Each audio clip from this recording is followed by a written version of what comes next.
Good morning. My name is Tino Cuellar. I'm the president of the Carnegie Endowment for International Peace. To those of you in person, welcome. To those of you online, we welcome you as well. The Carnegie Endowment was created over a century ago to help bring the world closer together and reduce risks of conflict through knowledge and ideas. We believe in intellectual candor in the service of a more prosperous and peaceful world. As we gather today, the 2023 NATO summit in Vilnius is drawing to a close, making this a truly pivotal moment. We are observing, marking the progress of developments in Europe, watching closely as the war and Ukraine's prospects for recovery continue to stay front and center in our thinking. Publicly available data confirm the importance of this moment. It indicates that while Ukraine's air defenses are performing well, its territorial gains have slowed. While inflation is down and the Western price cap on Russian oil appears to be working, government expenditure in Ukraine still outpaces revenues. And while G20 members have voted overwhelmingly to censure Russia and international institutions, the United Nations has recorded more than 6 million refugees from Ukraine around the world. All of which means that this is the moment to think seriously about Ukraine's needs. A security architecture, a framework for economic recovery, financing, and the international political threads that hold all of this together. That's what we think about at Carnegie. We think about how those threads come together. We're doing that through the work in multiple programs. We're doing that also through a new initiative that we have launched on Ukraine and its future. But in Washington, Berlin, and Brussels, we're also producing ideas and analysis on the implications of the war for European defense and security policy more broadly. So I'm delighted to welcome two distinguished officials who are as good as anybody I can imagine here in Washington to offer their reflections on the summit, the emerging architecture of support for Ukraine's defense and recovery, the impact of the war on European defense policy, and the transatlantic relationship. Ambassador Oksana Markarova has served as Ukraine's ambassador to the United States since April 2021.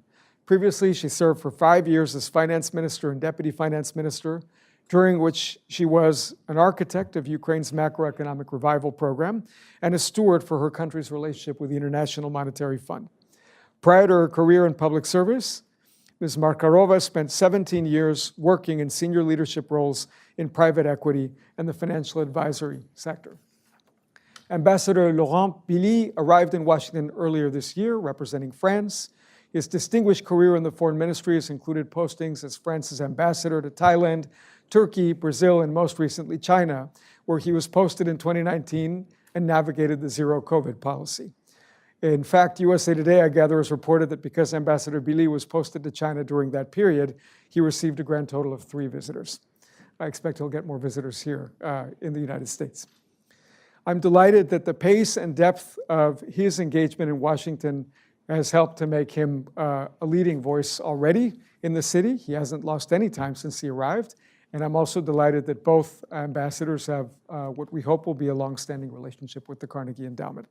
Moderating today's conversation will be our very own Sophia Besch, a fellow and acting co-director of our Europe program, where she leads our work in Washington on crucial European defense, security, and economic issues. Sophia, the floor is yours, and welcome everybody again. Ambassadors, you can go ahead, and then I'll be at the very left. Yes, please. Please. So you will be on the very left.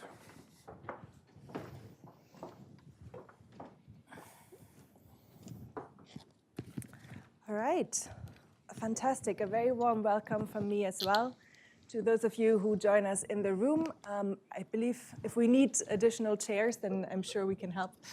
To those of us who are joining us online as well, virtually, and a particularly warm welcome to the two of you, ambassadors. I'm really glad that we can host you here at Carnegie today in the immediate aftermath of the Vilnius summit. and in the immediate aftermath of the G7 publishing their joint declaration of support for Ukraine, which we have just read briefly in the green room. I'm sure there were no surprises for the two of you. And I'm really glad that we can get your help in interpreting some of the results that we have seen this week, and also giving a bit of an outlook on what this all means for European defense and for transatlantic security cooperation. I'm glad that we have this combination of Ukraine and France. I think it's a really interesting combination of countries. Of course, Ukraine, the questions about the future of Ukraine and Ukraine's security are at the heart of any conversation we could have about European defense and security these days. France, under President Macron, has made some really interesting announcements, I think, since the war broke out. Some really interesting changes, potentially, in French foreign security and defense policy. And I'm hoping that we can discuss some of these shifts here today, this morning. The first thing I want to talk about, though, first, before I do that, I should do some housekeeping. We are going to have a conversation between us for about 40 minutes, and then I want to make sure that we leave some time for questions also. You can ask questions online by putting them in the YouTube comment box. You can also ask questions in the room by scanning the QR code on your seat.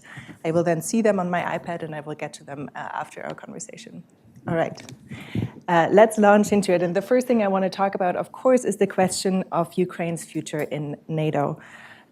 Yesterday, the NATO summit published its communique, where leaders pledged to extend an invitation to Ukraine to join the alliance when allies agree and conditions are met. Ambassador Markarova, President Zelensky had acknowledged in the past few weeks and months that it was not going to be possible, of course, for Ukraine to join NATO while the war was still ongoing. But he has criticized also yesterday, I think, the lack of a clear time frame and the somewhat vague conditions in the communique. What do you make of this particular result of the Vilnius summit, and what does this mean for thinking in Kyiv? Thanks.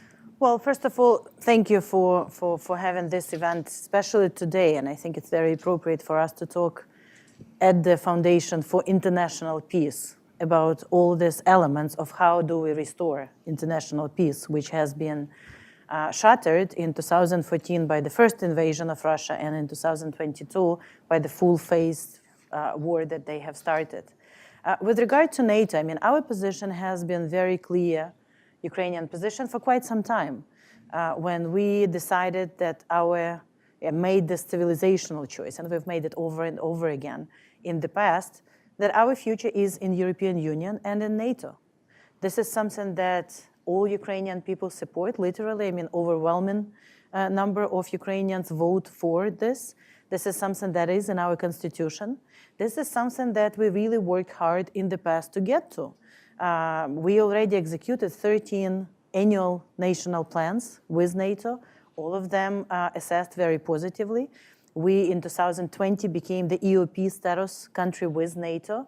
And right now, I think there is no dispute that with regard to interoperability using the NATO standard equipment, actually reforms that we have done in our armed forces during the past 8 years, that we are moving towards the membership in NATO. Now, NATO is the family of now 31 countries, and each of them have to say yes. And we will work tirelessly for each of them to say yes. And I think, people like to look at the specific summits as kind of, the end of something. What are we making of these decisions? I mean, of course, every summit is important. Every interaction with NATO is important. But this is not the end. I mean, for us, the goal is to become members of NATO. Even that is not the end, because after we become members of NATO, there is a lot of work together. How do we make ourselves more strong, and how do we defend ourselves? Because this war, this invasion, unprovoked, unjustified invasion of Russia, is exactly about that, whether we as democracies can defend ourselves. So, there is a lot of positive steps, a lot of positive signals, the creation of the Ukraine NATO Council, which is a very important element. It's the next stage of how we will now interact with NATO as a potential candidate. There is overwhelming support, including in the declaration. There are ongoing discussions. There is pledge of the majority, if not all NATO countries, to continue to support us in this effort. So, again, we wanted to have an invitation now, of course. I mean, I will not be, if you look at the NATO, there are 3 layers of readiness of the country, right? The values level of the readiness, and I think nobody can dispute that with regard to democracy and values for which we not only share, but we fight for them on the battlefield, that Ukraine is ready. There is the armed forces readiness, and we are seeing how all the NATO-compatible reforms during the past 8 years allows us now to fight with a much larger enemy with the support of our friends and allies, but it's us who are fighting on the battlefield there. I think our army is not only the battlefield-tested army, it's one of the few armies that actually use a lot of NATO type of equipment very effectively, and even so. And there are reforms also, which again, Ukraine has done a lot during the past 8 years, and I have been part of that process as the Minister of Finance. Are we at the ideal situation where we can say we've done everything? Definitely not. That's why we are doing reforms right now. That's why we have a very comprehensive reform agenda with European Union as a candidate country. That's why in the IMF program, there are some reforms, and we're implementing them as we fight on the battlefield. So, we see it, I see it as a very positive step. It's one step in the direction in which we would like to go with our brothers and sisters from the European Union and other NATO members, but there is still a lot of work to do, including convincing. I mean, as you said, it says when conditions are met and allies agree. Those are the 2 clear passes on which we are going to be working now, making allies agree and meeting the conditions. Great, thank you. Thank you so much. And I want to make sure that we talk about the EU enlargement process as well. But first, Ambassador Bili, France was a part of a group of European countries that was supportive of going, I think, a little bit further, maybe including the word invitation in the NATO communique. France, Poland, the UK, Eastern European member states. Why was the alliance not able to outline a clearer path in this communique, and what are the consequences of this language for Paris? Well, first of all, as you say, we support the aspiration of Ukraine, and I think it's the important part. Supporting the aspiration, it's also make sure that Ukraine is winning the war, and Ukraine will win the peace. That means that Ukraine will be in a position to deter any further aggression from Russia. Going back to the NATO summit, and I think we have to read it together with the G7 declaration. I don't think that the question of the precise wording at the end is that important. I think it's quite together. It's a clear message that the future of Ukraine is within NATO, and that we are going to that direction. But at the same time, as Ambassador just said, we just have to work with the rule of consensus and to build the consensus on the direction that we want to achieve. And that's where we are. But I just think that after that, the NATO summit and the G7 declaration, it's not the question of if, it's a question of when. And we are on track. Okay, fantastic. I want to talk about the G7 declaration then, which was published literally minutes before we began this event. Fortunate timing. The way that this multilateral security commitment from the G7 was framed was that the goal is to build a Ukrainian military that can defend itself and deter future Russian attacks. But also, I think the intention is to reassure Ukraine that allies will continue to support them as long as it takes, right? And Ambassador Markarova, I'm interested if you think that this declaration can do that, if the reassurances are there, and if so, which are sort of the most important elements of this declaration for you? Well, first of all, let's say that the United States as strategic friend and partner, and European Union and France and other countries have been already showing that language of the declaration with their deeds. We fight on the front lines.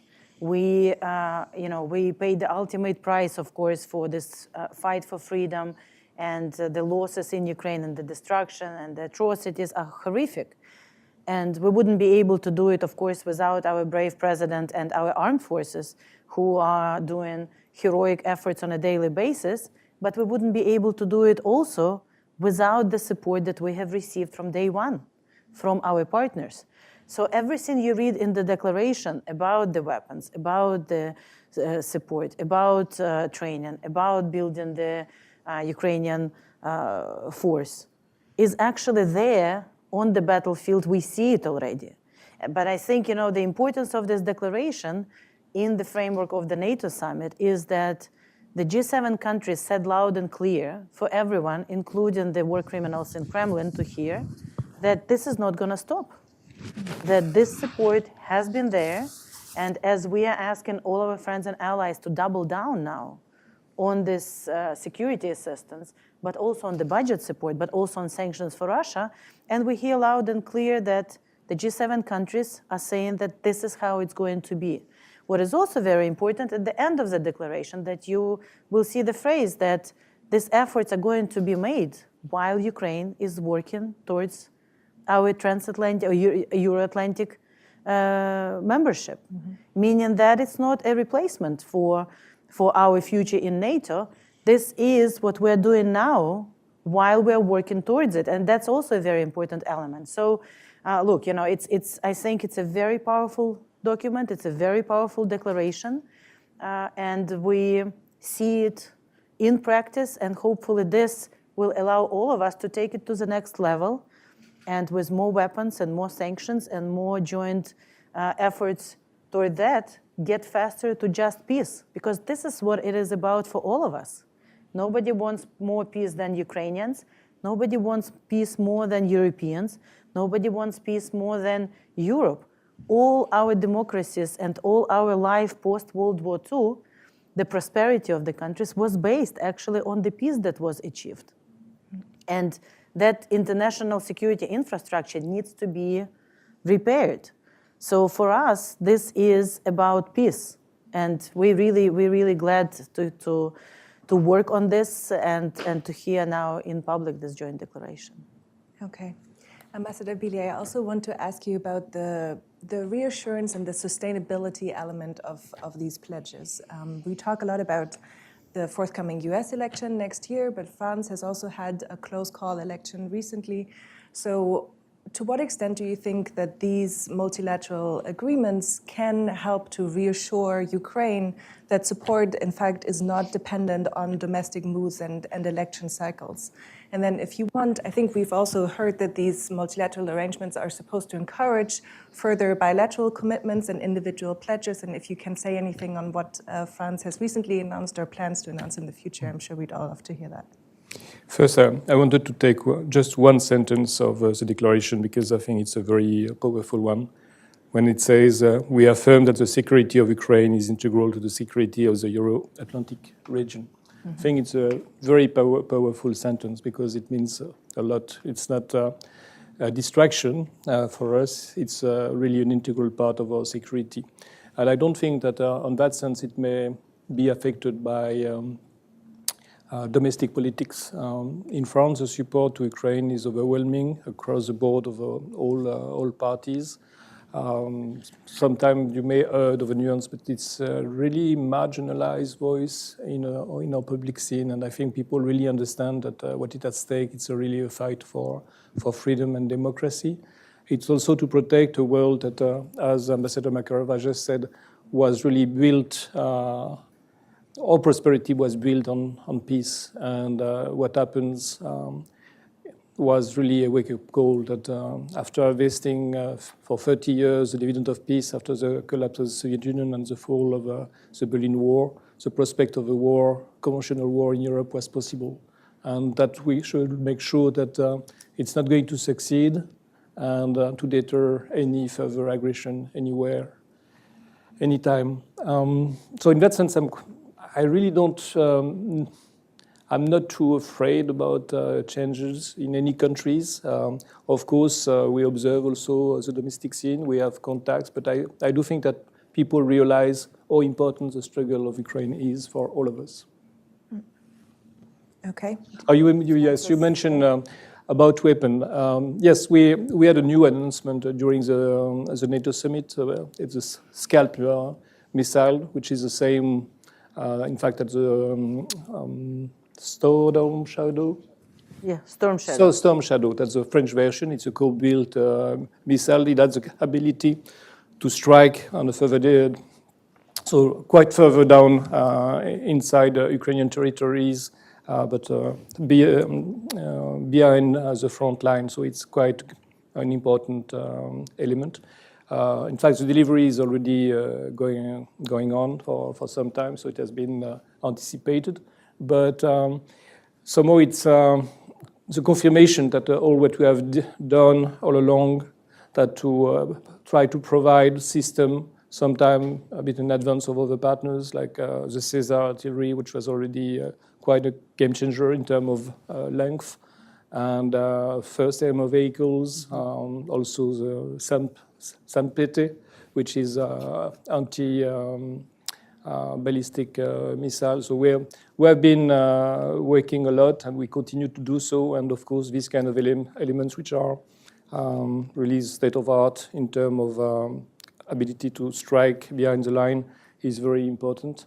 And we hope that it will also encourage other partners to join in that direction. And I think it's also your wish.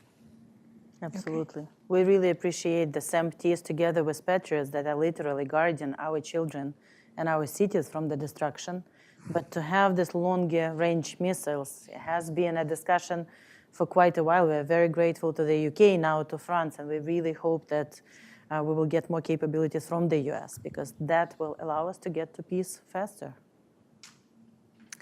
Okay, I want to talk about Ukraine's future in the EU next.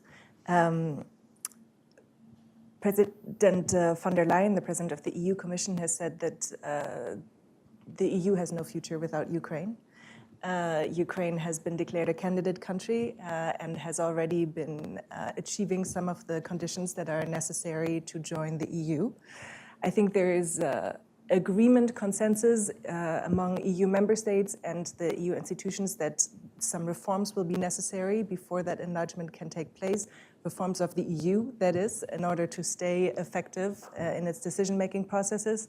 I'm not sure that we quite have agreement yet among Europeans about the extent and the timescale of these reforms. Ambassador Bili, President Macron has said that he wants enlargement as fast as possible.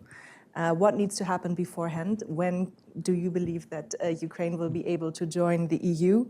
And what do you think about this idea of EU security commitments to Ukraine as well? Well, I think in Bratislava, in Global Sex, the president has made a very important speech, because somehow in the last years, France has been seen as maybe more cautious about enlargement. And some of that speech really clear the landscape about where we stand about enlargement and the prospect of Ukraine, but also Western Balkans, Moldova to join the EU. At the same time, he also mentioned that there is some homework to be done within the EU, because of just the ability to have a functional EU, which was not built for 27 members, and so which is going to function with even more members. So we have that homework to be done, as much as Ukraine has also his path toward enlargement. You have to, maybe for a US audience, you have to understand that enlargement is not just about enlarging and the day after you just meet. It's also about incorporating so many changes in your domestic legal system. It's to become part of a single market. So it's a lot of real detailed work that they need to be done, and it takes time. But again, I think what is very important is the direction, and the direction is clear. Okay. Ambassador Markarova, what difference would EU membership make to Ukraine's security? Well, first of all, I think we have to remind that our return to the European family and our membership in European Union is actually central to our fight for independence and dignity.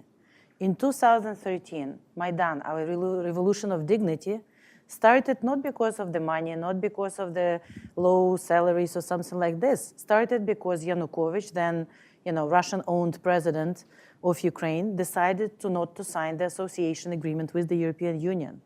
That what took people to the streets. And we fought on Maidan, and then when they invaded us first time in 2014 with Ukrainian and European flags in hands. This is our fight for our civilizational choice, to be free, to be democratic, to be independent, to be Ukrainian, but also to be European. So the reforms, and it's a full set of comprehensive reforms in every sphere, because in order to become member of the European Union, there is not one set of standards, right? I mean, there is a set of standards, but there are different ways of how to implement it. But you have to be compliant with the European standards. And we started this process when we signed the association agreement long ago.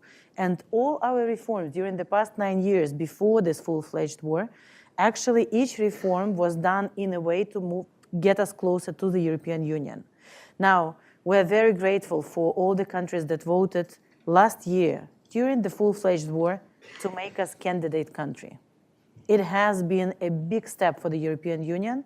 It's the kind of light at the end of the tunnel for Ukrainian people, that not only if we fight for it, we want to be Europe, we want to be members of the European Union, but Europe wants us to be. And it's a very important element. That's why we are doing this reform. Now, we will do them as quick as it's possible. We are changing our legislation. We're trying to make changes in a number of regulations. There is ongoing process on so many different levels with the European Commission, from finance to climate to legislation, to the rule of law, to anti-corruption. I mean, there is a long list of reforms. But I want to also close by saying that actually the path towards the European Union for us is as important as the future membership itself. Because while we're implementing these reforms, we're actually improving our legislation, we're improving the business climate, we're improving in general, the situation in the country, making it more attractive not only for businesses to invest, but for our people, making our democracy stronger, building our institution according to the European standards, so that we can also deliver and serve our people better. So every reform that we've made, not only making us closer to the European Union, but also making us closer to the Europe, to the Ukraine we want to build for our citizens. So it's again, the goal is great, and I'm positive that we will be there. And looking at how President Zelensky pays special attention to this, makes this a priority. I know that we will be there sooner than some people think. But also, every reform is a plus for Ukraine. So. Yeah. And I should add that also the fight of Ukraine has been an inspiration for the EU. And I think a wake-up call also that we have to transform ourselves. I was speaking about single market because it's a lot of what we have to do when you are a candidate, but also thinking bigger, thinking more strategically, thinking about having support to our military defense capability, because we are not living anymore in a world of that we knew. It's a new world in which we are living, and we have to mobilize new funding for building our industrial bases to support Ukraine with a lot of instruments. And that has been done in a very short time, and I think it's also thanks to the courage of the people of Ukraine, which really have been an inspiration for our leaders. I think that's such an important point, and I want us to move the conversation to thinking bigger, as you say as well, and just get your assessment on the impact of this war on European defense and on transatlantic cooperation. And Ambassador Bili, I am going to quote President Macron's brain-dead comment, but only to then also cite his more recent comment where he has said that the alliance has been jolted awake by the shock of the Ukraine war. And of course, we have seen Europeans step up their security and defense commitments. We have already mentioned some of the changes that have taken place, I think, in the French position on enlargement. There's also been a French invitation to have a conversation about European deep strike capabilities, an offer to have a conversation about the nuclear deterrent again. Are we witnessing a Zeitenwende in France? Is that what is happening? And if so, what are the main tenets and how sustainable is it? I think it's we have somehow we've been consistent in a certain way, and just also being pragmatic. That's the reality of yesterday is not the reality of today, and so referring to the discussion about NATO, and even I had when I was a deputy chair, I had the same discussion about G7. Is G7 relevant today? Is NATO relevant? Mm-hmm. And suddenly the importance of like-minded countries being in the same struggle change everything, because we have a purpose, we have a common strategic goal, and that makes the alliance more relevant.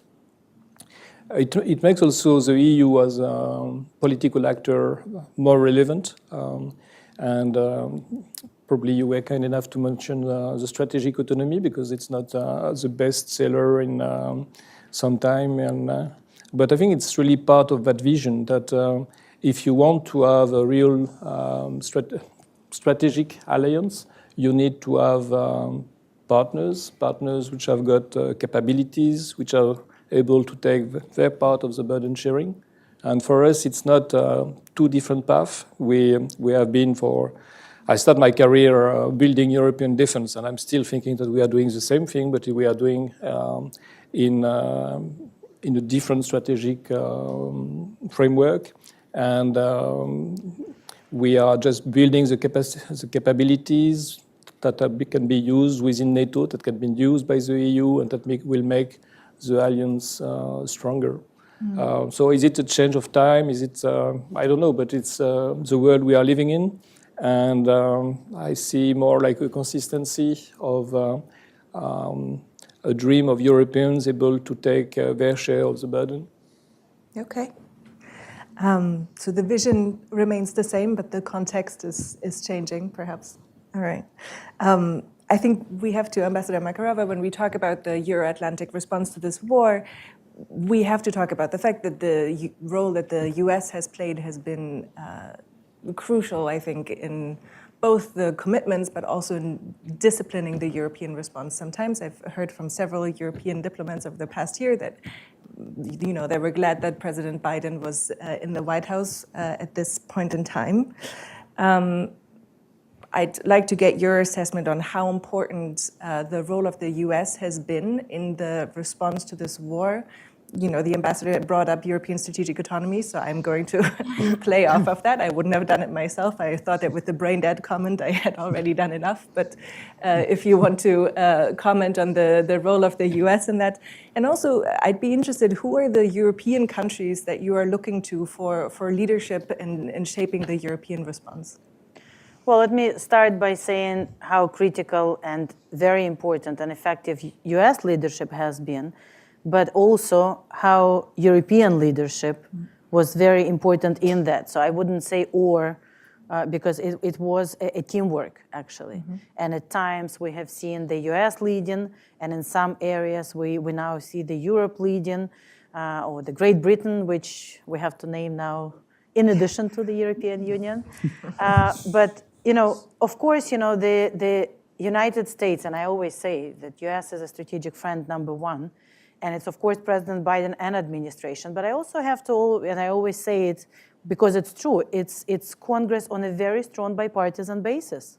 You know, without this very strong bipartisan support, and both parties really being at the far front of this fight for freedom, not only giving us all the supplementary budgets, money, which is unprecedented for the United States, as grant money, both for security assistance, budget assistance, energy assistance, but also working very actively with us, also leading in some areas, like with the Rammstein group, for example, on security assistance, with Secretary Austin taking personal leadership in it. He did not miss any of the meetings. He personally oversees preparation for each of these monthly meetings, and now we have over 50 countries that actually get together on a monthly basis to discuss in a closed format what we can do together more in order to provide more weapons, to address some of the challenges. And we see the same with Gina Raimondo leading the way in the export controls, but also support to the Ukraine, with Samantha Power leading on, and the whole USAID team on the development assistance and support on the ground, with Secretary of Treasury Yellen leading on the sanctions front and budgetary support. So it's really leadership taken to the next level when you understand it's important. They all do it not only because they want to support Ukraine, because they understand what Ambassador just said. It's important for the security of the transatlantic community. It's important for the US. It's important for France. It's important for European Union. And you said, let's take it to the more strategic level. It's not just about transatlantic community. What Russia has done with the energy, creating energy risk, food security risk, it's important for Africa. It's important for Middle East. It's important for the Latin America. And we have to work a lot. And you see now for Ukraine, it's a priority. Our minister probably spends as much time in Africa and in South America and in Asia now, Foreign Minister Kuleba, as he does in Europe, because it's important to work with all of our colleagues, because by threatening the UN principles and by actually threatening the food security globally, Ukraine has been in top 5 exporters of all major crops and sunflower oil and everything else. Russia has created challenges, and we have to talk not only about Ukraine and this war now, but also remind about the war crimes that Russia did in Syria, them attacking Georgia, them attacking Moldova with Transnistria in early 90s, them poisoning people on the streets of the Great Britain, down in MH17, and we can go on and on and on with their war crimes, which we all together did not do enough to stop before, thus emboldening Russia, but also emboldening other dictators that are out there. So, coming back to the leadership, I think, it's great to have the US in the leadership seat, and we need more of it. It's great to have the European Union and individual countries like France in the leadership as well, because it will take a village for all of us to win. We need all of us to win this in order to restore the global security. And if you look again, in security, of course, US is the country #1 in providing us security assistance. But as we just discussed, on some of the capabilities, the longer range, we see the leadership in Great Britain and France, and then hopefully with the cluster munition. And I want to address it specifically because I know it's a very discussed issue right now. But it's such a valued by Ukraine decision by President Biden. It's not that we are starting from the position where everything is nice and rosy in Ukraine, nobody is under threat, and we're getting the cluster munition. No, Ukraine is the most mined country in the world already. Russia is using all kinds of prohibited munitions, including much worse cluster munitions, which are much worse and more deadly and deadly for civilians.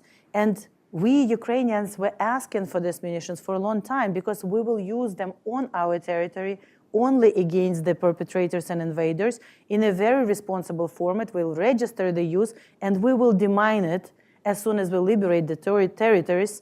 Without this, we will not be able to liberate faster, and the people who have been killed, raped, tortured, including children on those territories, will suffer much more. So, this leadership, I really like this, a very proactive and constructive competition and who's leading more in this. But in general, I think we are all working together in this. And we are very grateful to our partners for everything they have done to us. And this is the moment when we say thank you, but we need more because we still did not win. And by saying we need more, it doesn't mean we are not grateful. We are very grateful for everything. We just need to double down now to get to peace faster. On that, I just add that we just recognize the leadership of the US and we appreciate it. Just from time to time, we like to remember that we still have spent something like $78 billion in support of Ukraine. Exactly. Okay. I have many more questions, and I have many, many questions from the room, and questions are also coming in from our online audience. So there's a question here about Prigozhin and the Wagner mutiny. And it's true that we're talking about European defense. We've talked about Ukraine, we've talked about the Europeans, we've talked about the Americans. We haven't yet actually spoken about Russia. The situation remains opaque, of course, it's Russia. But it's been a couple of weeks now. So Ambassador Bili, maybe can I get your assessment on first lessons learned from Paris? What have we learned about Putin's Russia from this attempted mutiny? Well, there is still things that we don't know, but what we know is that the power is probably less strong than it was supposed to be, and it's also a lesson for many countries in the world. So we hope that from that experience, also some countries will reconsider their mindset toward the regime and the support in the long run that they can get from Russia. Okay, Ambassador Markarova. Russia is the last 19th century type of empire, which already totally irrelevant in the modern context that still exists on the planet. And it can only hold it together by the use of brutal force, completely destroying the civil society inside Russia, completely subjugating everyone inside Russia, and constantly invading or attacking someone outside, creating this constant, fight for enemies outside, so that an autocrat, like a war criminal Vladimir Putin, can stay in power. This is what they have been doing since the collapse of the Soviet Union, and it's actually not different from what the Soviet Union was doing or the Russian Empire has been doing before. I think this situation with another war criminal, Prigozhin, has shown us what it is. It's a mafia /FSB /autocratic state run by one war criminal and others competing for the resources and attention. And I think everyone has seen how there is no institutions there is no police that is able or even willing to stop a couple of thousands people who are marching through the whole country, taking over a city of Rostov or others. So I think we cannot, it's up to the Russian people what they want to do with their own country, or for the nationalities that they still keep captive, like they've done to Ukraine and Baltic states and others during the Soviet times. It's up to them what they want to do with their country and their lives. But for us, it's another moment of realization that it's a typical autocratic regime with the bad intentions, and we just have to treat it as such. And also realize that coming back to our NATO discussion, that the concept of the buffer zones and neutrality does not work anymore. You're either part of the countries or the clubs of the countries with values who believe in democracy, defend democracy, uphold democracy, or you are sliding back into what we see in Russia, where it's not only the lack of democracy, it's the lack of human dignity or lack of any respect or any laws, because if anyone can march through the country, shut down a couple of governmental helicopters, kill law enforcement and kill the military personnel and not be punished for that, I mean, can you imagine a situation like that in any of our countries? Yeah. So it's another wake-up call for all of us. Okay. Ambassador Bili, you mentioned that maybe these developments in Russia are going to affect the thinking of some non-European, non-North American allies on Russia, and there's a question about that here, actually. President Macron has said repeatedly that the West needs to address some of the global grievances that have come out of the response to this war. Can you explain the French position on this, and what are the French plans to address some of these grievances? Well, I think it comes somewhat as a surprise that to see that the world community didn't understand the way we did, that what was at stake was the world order, a world based on rules. And so we had to think about why it didn't work. And so in Africa, it's quite obvious that there was the impression of a double standard, that it's much more important when the war is in Europe than when war are going on in Africa. And a lot of grievance went back. And one of the main one is really about development, and also the idea that we are focusing on things that are of our own interest, but we forgot about the rest of the world.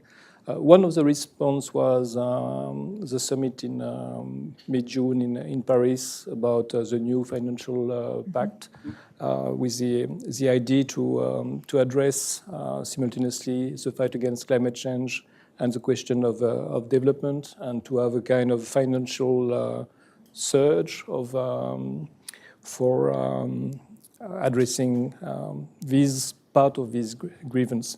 But I think also that part of these difficulties come from also narrative, which are fueled by also disinformation, fake news coming from Russia, and some other countries, with the idea that democracy, there is not one model, there is different kind of model of democracy, and after all, Russia at the end is probably not an autocracy, but a real democracy. It's just us that we didn't understand what is democracy.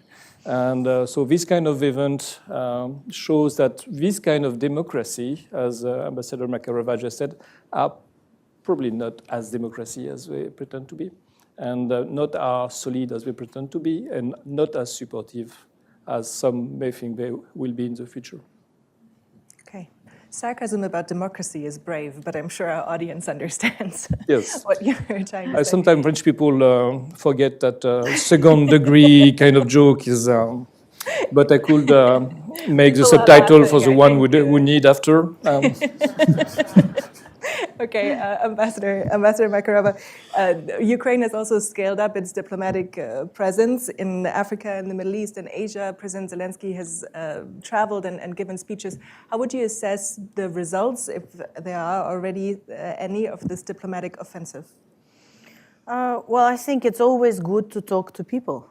You know, you talk to, and we will talk, President Zelensky said, to anyone except for, Russia and those who participate in this war, right? Like Iran and Belarus, for example, at the moment. Not to talk to leadership, but even to people. I mean, of course, we will talk to everyone. And it was very important for us because for centuries, again, as I said before, not only for the 3 decades after 1991, Russia dominated in the informational sphere there. And during the Soviet times also, they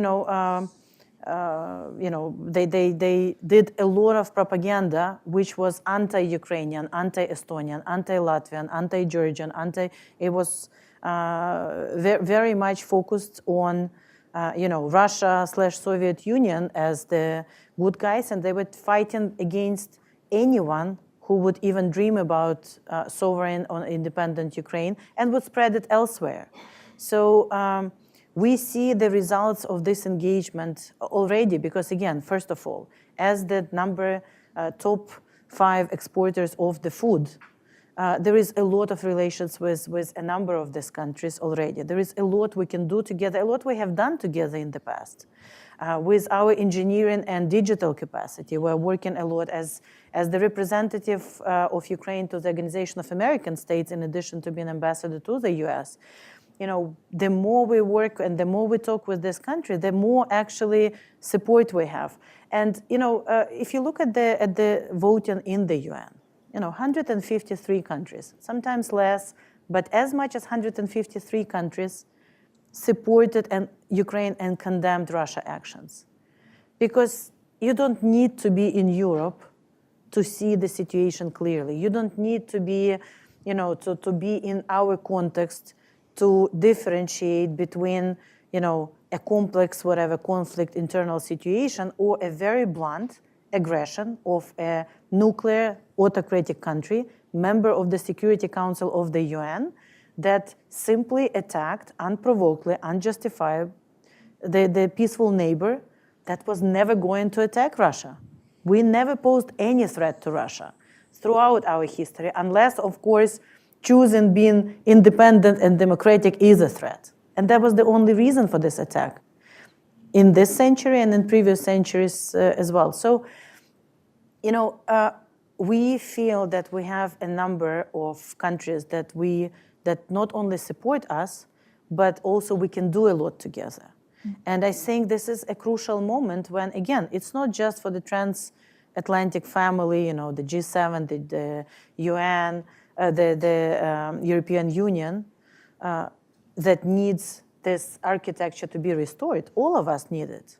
A number of countries in Africa or in Latin America or in Asia look at this and they think, what will happen with, God forbid, my neighbor decides that he can invade me? The rules either work for everyone or they don't work at all. And this erosion of rules, again, coming back to the previous issues, and I just want to support the ambassador's point, that some of the grievances we hear from our colleagues from these places are well-grounded. Mm-hmm. We didn't address some of the erosion of these international rules in the past because it was somewhere far, because we didn't think it's... But, as Martin Luther King said, injustice anywhere is a threat to justice everywhere. We either restore it for all, and this is our chance to restore it for all. To use this not only to restore peace in Ukraine and in Europe, but also look at what didn't work to prevent it. What should we do in order to prevent it in the future? Of course, the goal is to win now. For us, it's existential. For us, it's existential as the nation, but also as people. We have been physically killed by Russians on a daily basis. Yeah. Okay. We're never going to get through all of these questions, but I'm going to attempt my best. There's a question here about Ukrainian economic recovery and reconstruction, and I think it's really important that we contextualize our conversation on security commitments, because so much of the security commitments is needed in order to mobilize private sector investment, in order to enable economic reconstruction recovery. We've had the London Recovery Conference recently on Ukraine. Ambassador Bili, how do you assess the results of that conference? It also triggered a controversial conversation about what to do with frozen Russian assets, and what are French plans when it comes to economic reconstruction recovery in 2 minutes. 2 minutes. Let's say that we start to anticipate that work because we think it will happen. And the sooner the better. We have a special envoy of the French president working on reconstruction, which is so making all the link also with the different kind of sources that we are. Mm-hmm. And the question of the assets that could be used is also very important. So we are working on all these fronts together, once again with just a single goal to support Ukraine. Okay. Do you want to comment on the results of the conference? 2 minutes, you mean? Sure. Well, if we would have 1 hour, it's my favorite topic I like to discuss. But if briefly, we need to win. We need to confiscate the assets. There is nothing controversial about it. They have to pay for what they've done. We need to create environment in which business will come in numbers into Ukraine so that we can leapfrog and create the Ukraine 2.0, which is going to be not only good for Ukraine, but also an answer to so many global challenges. And in order to do that, we need to address the security issue, the best, of course, through NATO membership, but working towards NATO membership through other instruments. And we need to, right after we win, to work collectively together how to rebuild Ukraine in the most innovative and digital and inspiring way. And I'm positive it will happen as soon as we win. That's why for reconstruction, the weapons and sanctions and everything that I keep talking all the time is such an important prerequisite. We need to win first in order to get there. Yeah. There's a question here for Ambassador Bili. The question says, France has given Ukraine long-range missiles while the US has not. Why has France chosen to take the political step to send the missiles? And are you recommending to the US that they also send ATACMS? I doubt that you will be able to respond to the second part of that question, though, by all means. But maybe you can give a little bit more context on why France has made that decision. Well, yeah, I appreciate your your comments. So focusing on the first part of the question, it has been a long discussion between our president and the decision was made because we think it's the right thing to do. We need to give Ukraine the means to win the war. And it's an element that it's very important to make sure that there is that possibility, and also there is some kind of understanding between us of what can be done or not with the weapon. But we trust Ukraine, and we support Ukraine in this fight. Let me comment on the second part of the question. We need this. We need all the capabilities that we can, so that our brave defenders can faster liberate the territories. And longer range missiles is something that we have been asking since the first day of this brutal invasion. So we're very grateful again to France, to the Great Britain for providing it. It really makes a difference on the battlefield. And we still are working and asking both our friends here in the US, but also anyone else who have these capabilities to give it to us. We have proven that we're using them in a very responsible way, that we are targetedly destroying the enemy's ammo warehouses, their command posts, and everything else. And the more weapons we will have, the longer range we will have, we will use them on our territory in order to liberate our country. So I think, this is the moment when we really need them. Yeah. I'm going through these questions, and I don't want to do any of them injustice by saying you have to answer them in a minute or less, because we are arriving at the end of our time. But I will still do it. And perhaps by just picking one for just one of you, for Ambassador Bili, because this question says that the one criticism of the NATO communique is that it did not express sufficient support for the explicitly strengthening the capabilities of the European pillar of NATO. For example, by backing EU defense initiatives. And the question I would like to ask, how does France view the importance of US support for strengthening the European pillar in NATO? Well, I think in that part of the communique, the difficulty was not coming from the US side. So we are confident that there is a broad understanding about the importance of having real allies and a real European pillar within NATO. Beautiful. All right. We've come to the end of our event today. I'm so sorry to everyone who submitted really excellent questions. We will do other events on these subjects, I'm sure, and you can ask them then.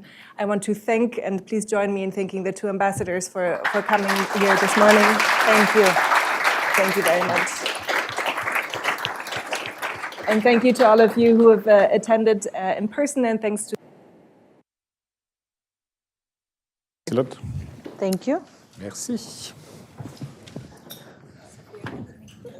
I always forget that the second degree thing is not supposed to be